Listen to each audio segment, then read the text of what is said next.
నమస్కారం ETV news కు స్వాగతం ముఖ్యాంశాలు ఎస్ఎల్బీసీ సొరంగంలో ప్రమాద స్థలికి చేరువలో సహాయ బృందాలు భారీగా పేరుకున్న బురదతో ఆటంకం 2 రోజులు పడుతుందని అంచనా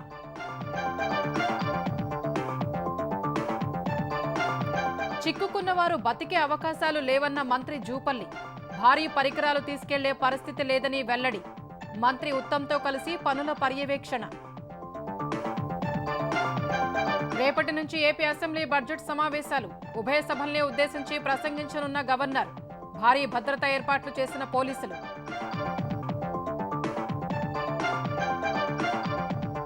ఏపీలో ప్రశాంతంగా ముగిసిన గ్రూప్ 2 మెయిన్స్ ఆలస్యంగా వచ్చిన వారికి అనుమతి నిరాకరణ 92% మంది హాజరైనట్లు ఏపీపీఎస్సీ వెల్లడి ఘనంగా యాదాద్రి ఆలయ స్వర్ణగోపురం ఆవిష్కరణ వేడుక ప్రత్యేక పూజలు చేసిన సీఎం రేవంత్ రెడ్డి భారీగా తరలివచ్చిన భక్తులు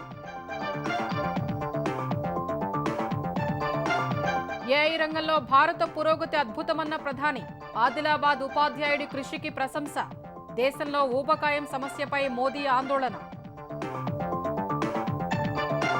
భారత్లో 7 ప్రాజెక్టులకు $750 మిలియన్ యుఎస్ ఎయిడ్ కేంద్ర ఆర్థిక శాఖ నివేదికలో వెల్లడి ఓటింగ్ శాతం పెంపునకు వాడలేదని స్పష్టీకరణ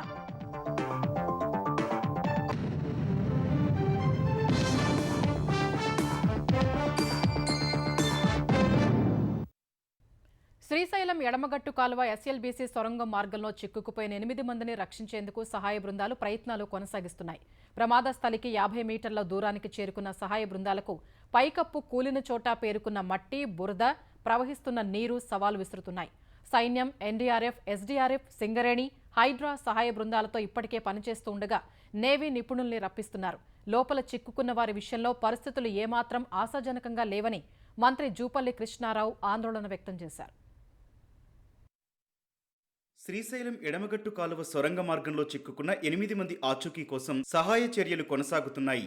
ఎస్ఎల్బీసీ సొరంగ మార్గంలో 14వ కిలోమీటర్ వద్ద పైకప్పు కూలి 2 ఇంజనీర్లు, 2 ఆపరేటర్లు, 4 కార్మికులు చిక్కుకున్నారు. వీరిని రక్షించేందుకు 24 మందితో కూడిన ఆర్మీ, 130 మంది ఎన్డీఆర్ఎఫ్, 120 మందితో కూడిన ఎస్డీఆర్ఎఫ్, 24 మందితో కూడిన హైడ్రా, 24 మంది సింగరేణి కాలరీస్ రెస్క్యూ బృందాలు సహాయక చర్యలు కొనసాగిస్తున్నాయి. హై కెపాసిటీ పంపింగ్ సెట్లు, క్రెయిన్లు, బుల్డోజర్లు తో Secunderabad bison division engineering task force విభాగం సహాయక చర్యల్లో పాలు పంచుకుంటోంది. సహాయక బృందాలు సొరంగ మార్గంలో ప్రమాద స్థలికి చేరువగా వెళ్లాయి. ఘటన జరిగిన ప్రాంతానికి 50 మీటర్ల దూరం వరకు వెళ్లిన సహాయ బృందాలకు 100 మీటర్ల మేర పేరుకుపోయిన బురద, మట్టి అవరోధంగా మారింది. ఫిషింగ్ బోటు, టైర్లు, చెక్కబల్లలు వేసి బురదను దాటి వెళ్లేందుకు ప్రయత్నాలు చేస్తున్నాయి. ప్రమాదం జరిగిన సమయంలో నీటి ఉధృతికి టన్నెల్ బోరింగ్ మిషన్ 80 మీటర్లు వెనక్కొచ్చింది. దీంతో ఏర్పడ్డ 200 మీటర్ల గ్యాప్లోనే 8 మంది చిక్కుకొని ఉంటారని సహాయక బృందాలు అనుమానిస్తున్నాయి. సహాయక చర్యలు పూర్తి కావడానికి 2 రోజులు పట్టవచ్చని భావిస్తున్నట్లు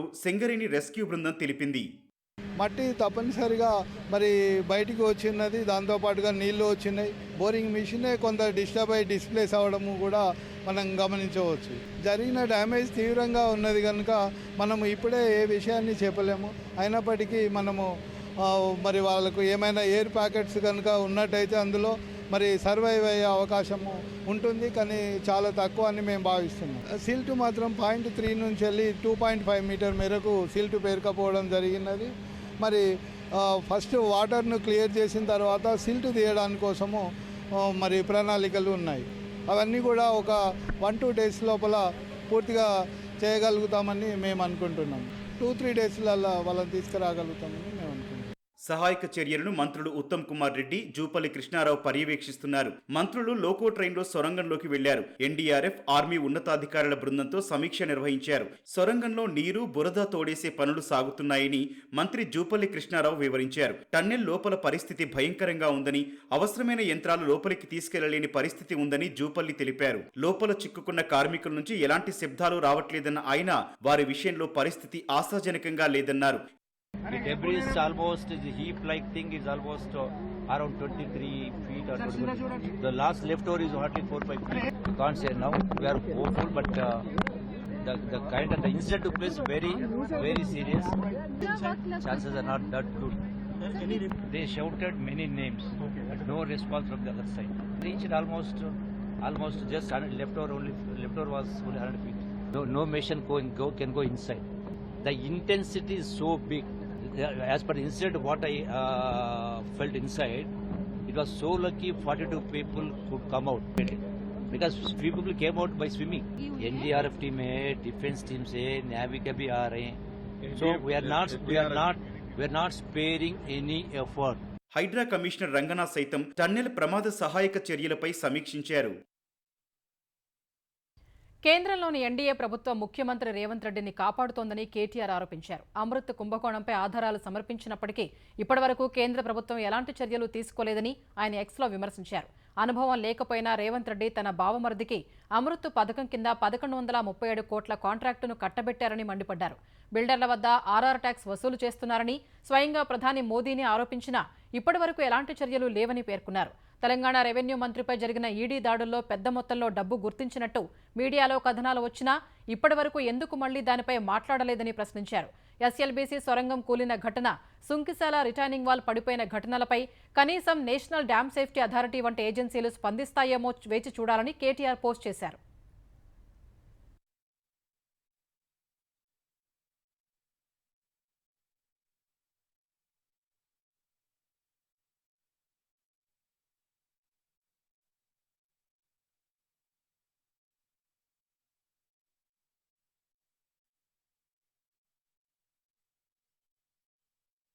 రోజు రోజుకు పెరుగుతున్న విద్యుత్ డిమాండ్కు అనుగుణంగా జాబ్ రిక్రూట్మెంట్ క్యాలెండర్ను అమలు చేస్తామని తెలంగాణ ఉప ముఖ్యమంత్రి భట్టి విక్రమార్క తెలిపారు. ప్రజాభవన్లో Telangana electricity assistant engineers association నేతలు భట్టి విక్రమార్కతో సమావేశమయ్యారు. రామగుండంలో 800 మెగావాట్ల నూతన విద్యుత్ కేంద్రాన్ని 100% జెన్కో ఆధ్వర్యంలో నిర్మించాలని ప్రభుత్వం నిర్ణయం తీసుకోవడం పట్ల డిప్యూటీ సీఎంకు అసిస్టెంట్ ఇంజనీర్లు అభినందనలు, కృతజ్ఞతలు తెలియజేశారు. జెన్కోలో అక్టోబర్ 2024లో ఇచ్చిన AT2 ADE పదోన్నతులకు పోస్టింగ్ ఉత్తర్వులు ఇవ్వాలని కోరారు. ట్రాన్స్కో డిస్కంలలో నియామకాలు, పదోన్నతుల అంశాన్ని ప్రస్తావించారు. వారి విజ్ఞప్తుల పట్ల ఉప ముఖ్యమంత్రి సానుకూలంగా స్పందించారు. ప్రజలకు ఎటువంటి విద్యుత్ అంతరాయం కలగకుండా విద్యుత్ ఉద్యోగులందరూ తీవ్రంగా శ్రమించాలని ఈ సందర్భంగా భట్టి విక్రమార్క వారికి సూచించారు. ఆంధ్రప్రదేశ్ శాసనసభ బడ్జెట్ సమావేశాలకు సర్వం సిద్ధమైంది. రేపు ఉదయం 10 గంటలకు గవర్నర్ అబ్దుల్ నజీర్ ఉభయ సభల్ని ఉద్దేశించి ప్రసంగించనున్నారు. గత 8 నెలల్లో ప్రభుత్వం సాధించిన ప్రగతి, అమలు చేస్తున్న సంక్షేమ కార్యక్రమాలు, లక్ష్యాలను గవర్నర్ వివరించే అవకాశం ఉందని సమాచారం. ఈ నెల 28న 2025-26 ఆర్థిక సంవత్సరానికి సంబంధించిన పూర్తిస్థాయి బడ్జెట్ను ఏపీ ఆర్థిక మంత్రి పయ్యావుల కేశవ్ చట్టసభలకు సమర్పించనున్నారు. ఈ ఏడాది నుంచి సూపర్ 6 పథకాలు పూర్తి స్థాయిలో అమలు చేయాలని కూటమి ప్రభుత్వం భావిస్తున్నందున బడ్జెట్లో అందుకు తగ్గ కేటాయింపులు కీలకం కానున్నాయి. తల్లికి వందనం, అన్నదాత సుఖీభవ, ఉచిత బస్సు వంటి పథకాలను ఈ ఏడాది నుంచే శ్రీకారం చుట్టేందుకు ప్రభుత్వం సిద్ధమవుతోంది. అసెంబ్లీ సమావేశాల దృష్ట్యా కట్టుదిట్టమైన భద్రతా ఏర్పాట్లు చేశారు. దాదాపు 3 వారాల పాటు బడ్జెట్ సమావేశాలు నిర్వహించే యోచనలో ప్రభుత్వం ఉన్నట్లు తెలుస్తోంది. శాసనసభ మండలి సమావేశాల ఏర్పాట్లపై ఆంధ్రప్రదేశ్ స్పీకర్ అయ్యన్న పాత్రుడు సమీక్ష నిర్వహించారు. డిప్యూటీ స్పీకర్ రఘురామకృష్ణరాజు, ఆర్థిక శాఖ మంత్రి పయ్యావుల కేశవ్, అసెంబ్లీ కార్యదర్శి general Prasanna Kumar, CS Vijayanand, DGP Harish Kumar Gupta ఈ సమావేశంలో పాల్గొన్నారు. రేపు గవర్నర్ ప్రసంగం నేపథ్యంలో ఉదయం 9:30కు ఎమ్మెల్యేలు, ఎమ్మెల్సీలు సభకు హాజరవుతారని స్పీకర్ తెలిపారు. సమావేశాల సమయంలో కట్టుదిట్టమైన భద్రతా చర్యలు తీసుకోవాలని ఆదేశించారు. ముఖ్యమంత్రిని కలిసే సందర్శకులు, ప్రతినిధులు శాసనసభ ప్రాంగణంలో కాకుండా సీఎం కార్యాలయంలోనే భేటీ కావాలని అయ్యన్న సూచించారు. అసెంబ్లీలో అనుసరించాల్సిన వ్యూహాలపై జనసేన శాసనసభాపక్షం సమావేశమైంది. మంగళగిరిలోని జనసేన కేంద్ర కార్యాలయంలో ఆ పార్టీ అధినేత పవన్ కళ్యాణ్ అధ్యక్షతన సమావేశం జరిగింది. శాసనసభ సమావేశాల్లో అనుసరించాల్సిన విధి విధానాలపై మంత్రులు నాదెండ్ల మనోహర్, కందుల దుర్గేష్, ఎమ్మెల్యేలతో పవన్ చర్చించారు. ఈ కార్యక్రమానికి ఎంపీలు సైతం హాజరయ్యారు. జగన్కు రాజ్యాంగ విలువలు తెలియవని కేంద్ర మంత్రి కింజరాపు రామ్మోహన్ నాయుడు విమర్శించారు. వైసీపీ నేతలు ప్రజా సమస్యలపై పోరాడకుండా జగన్కు ప్రతిపక్ష హోదా కల్పించాలని కోరుతున్నారని ఎద్దేవా చేశారు. కేంద్రం సహకారంతో రాష్ట్రాన్ని గాడిలో పెట్టేందుకు కూటమి ప్రభుత్వం కృషి చేస్తోందన్నారు. శ్రీకాకుళంలోని తెలుగుదేశం పార్టీ జిల్లా కార్యాలయంలో నిర్వహించిన ఎర్రన్నాయుడు 68వ జయంతి కార్యక్రమంలో రామ్మోహన్ పాల్గొన్నారు. ఈ సందర్భంగా జగన్ తీరును తప్పుపట్టారు. వైఎస్ఆర్ కాంగ్రెస్ పార్టీ వ్యవస్థ అంతా కూడా జగన్మోహన్ రెడ్డి గారి తాలూకు సమస్యలు ఉన్నాయి ఏంటంటే దాని గురించే పోరాటం తప్పితే, ఆయన ఆలోచనలు ఏమున్నాయి దాని గురించి పోరాటం తప్పితే పబ్లిక్ అందరికీ కూడా మర్చిపోయారు. ఇప్పుడున్న పరిస్థితుల్లో ప్రజలు కూటమి ప్రభుత్వాన్ని హర్షిస్తున్నారు. కూటమి ప్రభుత్వం చేస్తున్నటువంటి కార్యక్రమాలకి సహకారం అందిస్తున్నారు. ఇప్పుడు వైఎస్ఆర్ కాంగ్రెస్ పార్టీ జగన్మోహన్ రెడ్డి తాలూకా ఆలోచన ఏంటంటే రాష్ట్రం అభివృద్ధి చెందుతుంది, మళ్ళీ కూటమికి మంచి పేరు వస్తుంది, దాన్ని ఎలా చెడగొట్టాలి, law and order situation create చేస్తే వీళ్ళు ఏదో పెట్టుబడులు తీసుకొని రావడానికి అందరికీ పిలుస్తున్నారు కదా, వాళ్ళకి రాకుండా భయపెట్టదాం, ఉద్యోగాలు ఎవరికి రానివ్వకుండా చేద్దాం. ఇది జగన్మోహన్ రెడ్డి గారి తాలూకు ఆలోచన. అది ఎట్టి పరిస్థితుల్లో సక్సెస్ అవ్వనివ్వం. ఆంధ్రప్రదేశ్లో గ్రూప్ 2 ప్రధాన పరీక్షలు ప్రశాంతంగా ముగిశాయి. అభ్యర్థుల ఆందోళన నేపథ్యంలో పరీక్షలు వాయిదా వేయాలని కూటమి ప్రభుత్వం సూచించినప్పటికీ ఆంధ్రప్రదేశ్ పబ్లిక్ సర్వీస్ కమిషన్ మాత్రం యథావిధిగా పరీక్ష నిర్వహించింది. రాష్ట్ర వ్యాప్తంగా మొత్తం 175 కేంద్రాల్లో పరీక్షలు జరిగాయి. మెయిన్స్కు అర్హత సాధించిన 92,250 మంది అభ్యర్థుల్లో 86,459 మంది హాల్ టికెట్లు డౌన్లోడ్ చేసుకున్నారని ఏపీపీఎస్సీ తెలిపింది. హాల్ టికెట్లు డౌన్లోడ్ చేసుకున్న వారిలో 92% మంది పరీక్షలకు హాజరైనట్లు వివరించింది. పరీక్షా కేంద్రాల వద్ద అధికారులు భారీగా భద్రతా ఏర్పాట్లు చేశారు. తిరుపతిలో అప్పుడే పెళ్లైన వధువు మమత పెళ్లి బట్టల్లోనే నేరుగా పరీక్షకు హాజరయ్యారు. మరో నిండు గర్భిణీ సైతం పరీక్షకు హాజరయ్యారు. పలు ప్రాంతాల్లో ఆలస్యంగా వచ్చిన వారిని పరీక్షా కేంద్రంలోకి అనుమతించలేదు. తెలంగాణలో జరగనున్న ఎమ్మెల్సీ ఎన్నికల్లో అధికార పార్టీ ఎమ్మెల్యేల గెలుపు కోసం మంత్రులు ప్రచారం చేస్తున్నారు. కరీంనగర్ డీసీసీ కార్యాలయంలో నిర్వహించిన కార్యక్రమంలో తెలంగాణ ఐటీ శాఖ మంత్రి శ్రీధర్ బాబు పాల్గొన్నారు. బీఆర్ఎస్, బీజేపీ రెండూ ఒకటేనని ఆయన ఆరోపించారు. గత పార్లమెంట్ ఎన్నికల్లోనే వారు ఒకటేనని స్పష్టంగా కనిపించిందన్న ఆయన ఇప్పుడు ఎమ్మెల్సీ ఎన్నికల్లో బీజేపీ కోసం బీఆర్ఎస్ అభ్యర్థిని పెట్టలేదని విమర్శించారు. బీసీల రిజర్వేషన్పై కేంద్ర ప్రభుత్వం స్పష్టమైన వైఖరిని తెలపాలని శ్రీధర్ బాబు డిమాండ్ చేశారు. ఈసారి పట్టభద్రుల ఓటర్లు జాగ్రత్తగా ఓటు వేయాలని మరో మంత్రి పొన్నం ప్రభాకర్ సూచించారు. సిద్దిపేట జిల్లా హుస్నాబాద్లో పట్టభద్రుల ఆత్మీయ సమ్మేళనంలో మంత్రి ప్రభాకర్ పాల్గొన్నారు. చదువుకున్న వారు సైతం ఎమ్మెల్సీ ఓటు వేయడంలో గందరగోళానికి గురి కావడంతో గతంలో చాలా చెల్లని ఓట్లు వచ్చాయని ఆయన గుర్తు చేశారు. తెలంగాణ ఆర్థిక పరిస్థితి బాగా లేకున్నా గత పథకాలతో పాటు కొత్త పథకాలను అమలు చేస్తున్నామని మంత్రి చెప్పారు. రాష్ట్ర ఖజానా బాగాలేదు వాస్తవంగా, లేకపోతే ఇంకా చాలా స్పీడ్ ఉరికిస్తుంటుంది. ఫైనాన్షియల్ పరిస్థితి అందరికీ కొంత రాజకీయ అవగాహన వాళ్ళకి తెలుసు. బిల్లులు ఎట్లా ఇబ్బంది అవుతున్నాయి, పేమెంట్ ఎట్లా పరిచయం అవుతుంది, వర్క్స్ కొంత మందకొడిగా జరిగే పరిస్థితి ఉన్నప్పటికీ కూడా మనకు కళ్ళ ముందర కనబడాల్సిన ప్రతి గ్రామంలో ఏదో ఒక కార్యక్రమంతో మనం కొనసాగిస్తున్నాం. ఇవాళ ఇన్ని కార్యక్రమాలు టీఆర్ఎస్ పార్టీ కార్యక్రమాలు కొనసాగిస్తూనే మనం కొత్త కార్యక్రమాలు చేస్తా ఉన్నాం. కాబట్టి ఎక్కడ కూడా ఇంత ఇష్యూ లేకుండా దయచేసి నేను మళ్ళీ మీ అందరికీ కూడా కోరుతా ఉన్నా, 1% కూడా డివియేషన్ లేకుండా జరపండి.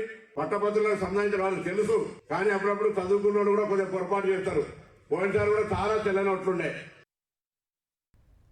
బీజేపీ నేతలు సైతం అధికార పార్టీ వైఫల్యాలపై విమర్శలు గుప్పిస్తూ ఎమ్మెల్సీ ఎన్నికల ప్రచారం నిర్వహిస్తున్నారు. స్థానిక సంస్థల ఎన్నికల్లో బీసీలకు 42% రిజర్వేషన్లను కల్పిస్తేనే కేంద్రం సమర్థిస్తుందని బీజేపీ నేతలు పునరుద్ఘాటించారు.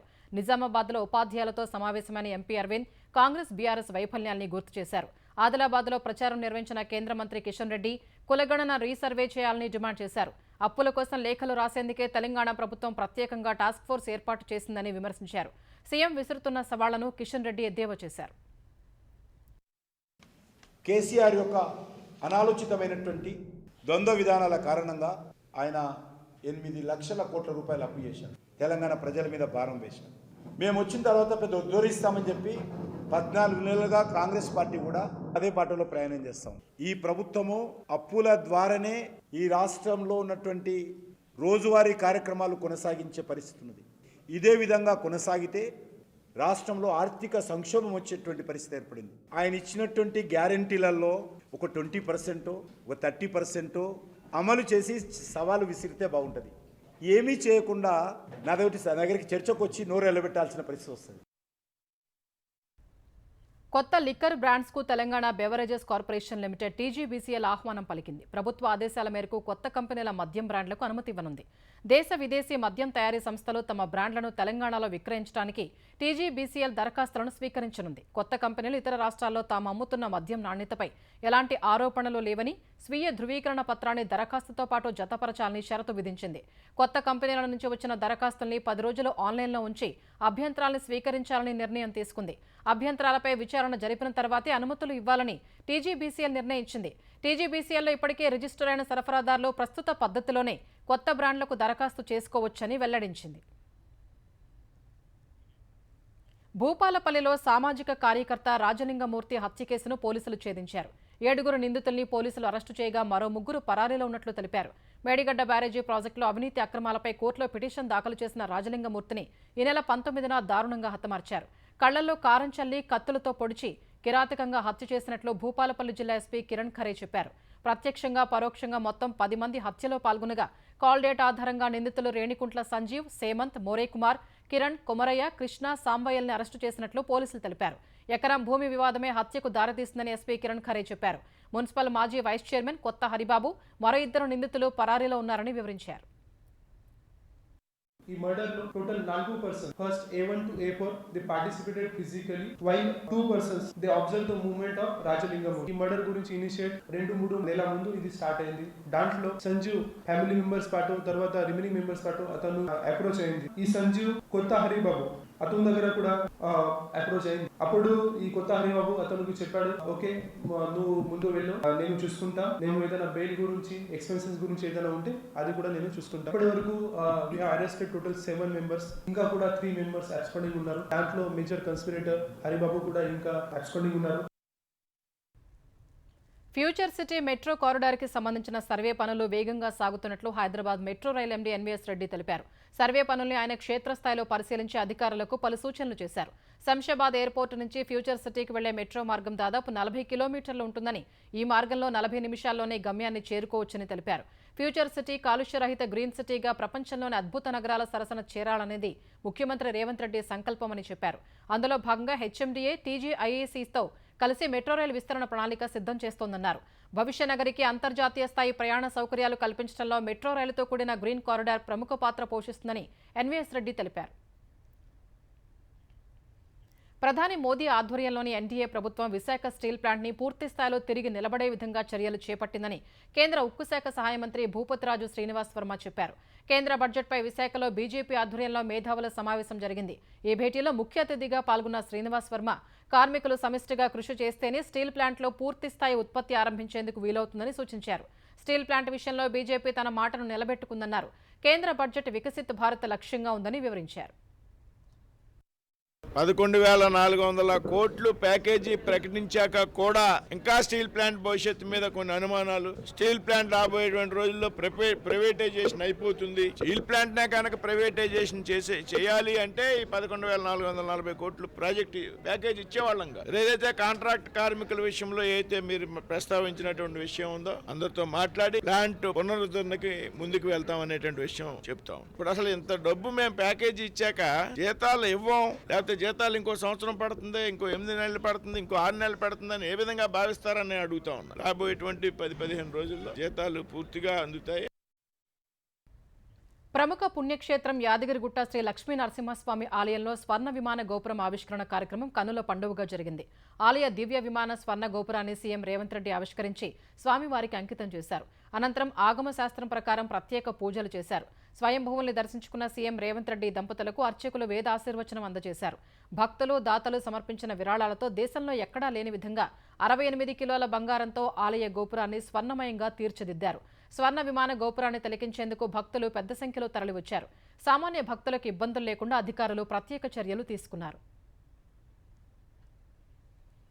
టీటీడీ ధర్మకర్తల మండలి ఎక్స్-అఫీషియో సభ్యునిగా ఆంధ్రప్రదేశ్ దేవాదాయ శాఖ కార్యదర్శి వినయ్ చంద్ ప్రమాణ స్వీకారం చేశారు.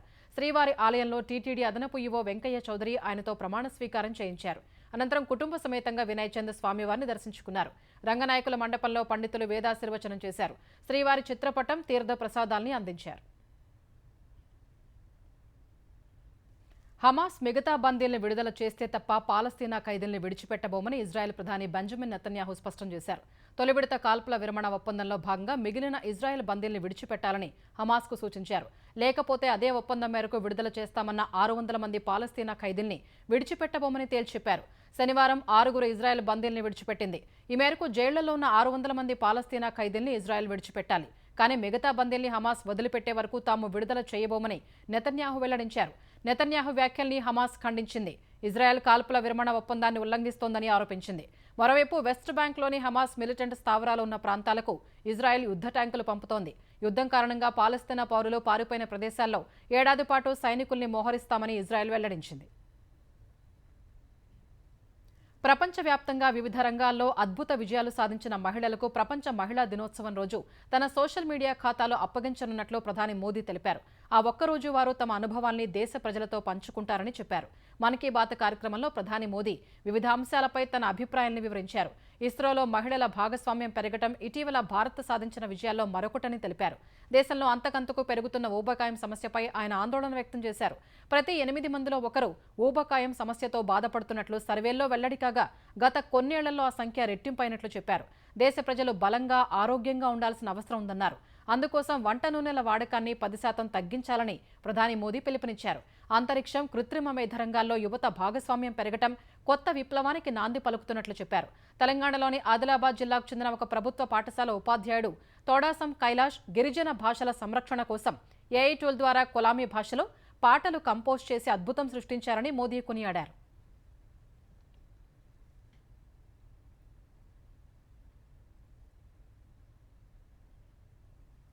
యుఎస్ఎయిడ్ నిధుల అంశంపై రాజకీయ దుమారం చెలరేగుతున్న వేళ కేంద్ర ఆర్థిక శాఖ వార్షిక నివేదికలో కీలక విషయాలు వెల్లడయ్యాయి. 2023-24 ఆర్థిక సంవత్సరంలో యుఎస్ఎయిడ్ సంస్థ 7 ప్రాజెక్టుల కోసం $750 మిలియన్ నిధులను కేటాయించిందని ఆర్థిక శాఖ తెలిపింది. కేంద్ర ప్రభుత్వ భాగస్వామ్యంతో యుఎస్ఎయిడ్ ఈ ప్రాజెక్టుల్ని చేపడుతోందని పేర్కొంది. 2023-24 ఆర్థిక సంవత్సరంలో ఓటింగ్ శాతం పెంచేందుకు ఎలాంటి ప్రాజెక్టు చేపట్టలేదని స్పష్టం చేసింది. వ్యవసాయం, ఆహార భద్రత, నీరు, శానిటేషన్, పునరుత్పాదక ఇంధనం, విపత్తు నిర్వహణ, వైద్య రంగాలకు నిధులు కేటాయించిందని తెలిపింది. యుఎస్ఎయిడ్ సంస్థ ఇప్పటివరకు భారత్లో 555 ప్రాజెక్టుల కోసం $17 బిలియన్ మేర ఆర్థిక సాయం చేసిందని పేర్కొంది. ఢిల్లీ అసెంబ్లీలో ప్రతిపక్ష నేతగా ఆప్ నేత మాజీ సీఎం అతిషి ఎంపికయ్యారు. ఈ మేరకు మాజీ సీఎం అరవింద్ కేజ్రీవాల్ సమక్షంలో ఆప్ ఎమ్మెల్యేలు సమావేశమై శాసనసభాపక్ష నేతగా అతిషిని ఎన్నుకున్నారు. తద్వారా ఢిల్లీ తొలి మహిళా ప్రతిపక్ష నేతగా అతిషి నిలవనున్నారు. హస్తిన ముఖ్యమంత్రిగా ఇప్పటికే బీజేపీ మహిళా నేత రేఖా గుప్తా బాధ్యతలు చేపట్టారు. సోమవారం నుంచి ఢిల్లీ అసెంబ్లీ సమావేశాలు జరగనున్నాయి. ఇటీవల జరిగిన అసెంబ్లీ ఎన్నికల్లో బీజేపీ 48 సీట్లతో విజయం సాధించగా ఆమ్ ఆద్మీ 22 స్థానాలకే పరిమితమైంది.